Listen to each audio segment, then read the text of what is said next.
Hai, kembali lagi di Kabar Ajaib bersama saya Yazid Muammar. Senang sekali dapat kembali membawakan kabar terkini seputar ekonomi dan pasar modal dalam sepekan terakhir.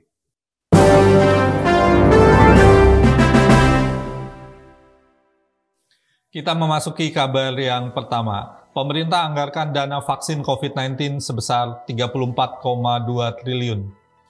Berbicara dalam forum rapat kerja bersama dengan DPR RI Komisi 9, Kamis 12 November 2020, Menteri Keuangan Sri Mulyani mengatakan bahwa pemerintah telah menyiapkan dana untuk pengadaan vaksin COVID-19 sebesar 34,23 triliun.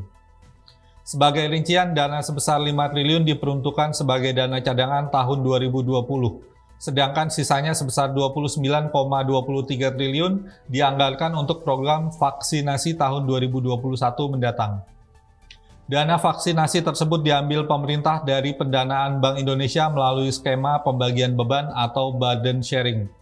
Sebagai informasi, pemerintah mencatatkan realisasi penyerapan anggaran kesehatan per 9 November 2020 telah mencapai 34,07 triliun atau 35% dari pagu senilai 97,26 triliun.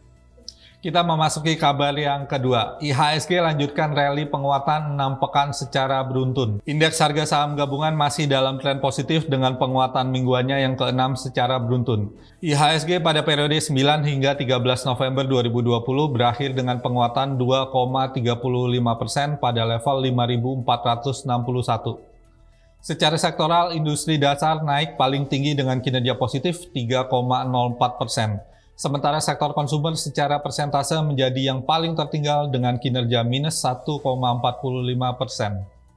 Sepekan ke depan, IHSG berpotensi kembali menguat dengan bergerak pada rentang level 5.400 hingga 5.550. Hal ini sejalan dengan pola trennya yang masih mengalami kenaikan serta masih terbentuknya pola Golden Cross, yakni perpotongan garis rata-rata selama 5 hari atau MA5 dengan rata-rata 20 hari terakhir atau MA20. Kita memasuki kabar yang ketiga. Harga pangan naik, sinyal adanya pemulihan konsumsi. Kenaikan harga pangan di tingkat global baru-baru ini dipandang sebagai sinyal positif bagi perekonomian karena adanya tingkat konsumsi yang membaik di tengah pandemi COVID-19. Ekonom Universitas Indonesia Fitra Faisal Hastiadi mengatakan bahwa kenaikan data konsumsi bisa menjadi peluang bagi industri makanan dan minuman untuk berekspansi.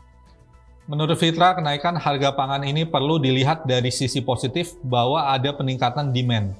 Kenaikan harga sendiri seharusnya bisa dikompensasi dengan volume produksi yang lebih besar.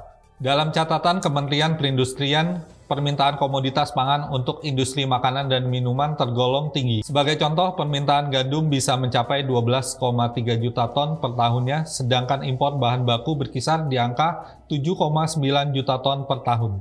Kita memasuki kabar keempat sekaligus kabar yang terakhir.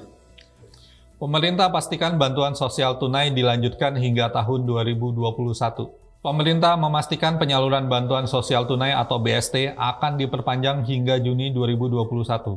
Perpanjangan penyaluran BST tersebut dilakukan pemerintah untuk membantu masyarakat yang perekonomiannya terganggu di masa pandemi COVID-19. Kendati BST dilanjutkan, Menteri Sosial Juliari Batubara mengatakan besaran BST yang lebih kecil dibandingkan dengan sebelumnya, yakni Rp200.000 per keluarga penerima manfaat atau KPM sebelumnya.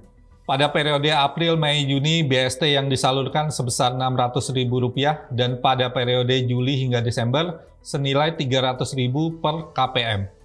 Pemangkasan besaran BST tersebut turut mempertimbangkan beberapa hal, antara lain supaya menambah jumlah KPM, ketersediaan anggaran, dan perkiraan dampak pandemi COVID-19 yang semakin berkurang di tengah masyarakat. Data Terpadu Kesejahteraan Sosial atau DTKS mencatat ada 29 juta warga miskin di Indonesia. Dari jumlah tersebut, 20 juta sudah mendapat bantuan dari program Bantuan Pangan Non-Tunai atau BPNT, dan 10 juta diantaranya mendapat program Keluarga Harapan atau PKH.